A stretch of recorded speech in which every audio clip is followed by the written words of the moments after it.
when you begin to make some New Year's resolutions, when you want to improve your physical health, your spiritual health, your emotional health, and your professional life, well, all four of those need one thing to start with, and that's good vision.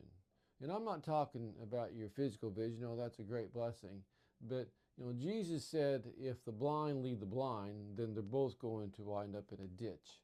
And so I can say something or point something out in the Bible, but if you don't see it, well, then you're not going to follow it. And sometimes, well, we're just like the Bible says, we follow people that are blind that don't see things, and then we both wind up in a ditch.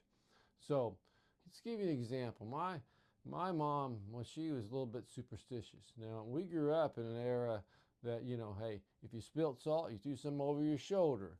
If you said something, boastful or maybe something that seemed ominous, well, you'd knock on wood. And, she would sew dimes in the corners of pillowcases on New Year's Day, and we had to eat cabbage on New Year's Day because she believed that would get you, make sure you had money all year long.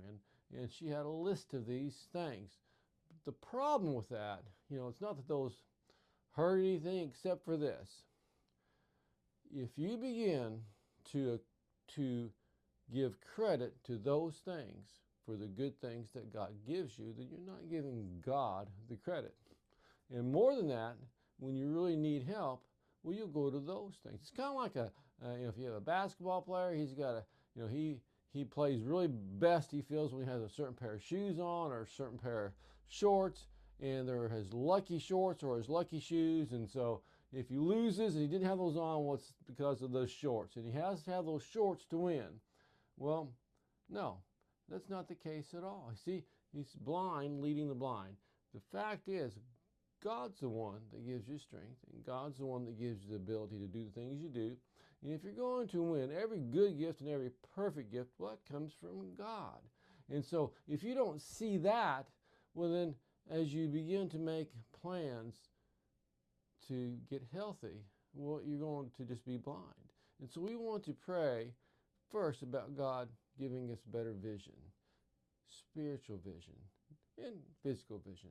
But that spiritual vision to see what He wants us to see, so that as we take steps forward, we're going the right way. But more than that, the God that can truly bless us and give us the increase in the prosperity. And I'm not into this prosperity message. Whether God gives you plenty or gives you less, He's still God. And Paul learned to be content with much or little. That's not the point. It's not, you don't do these things to get wealthy. You do these things to get healthy.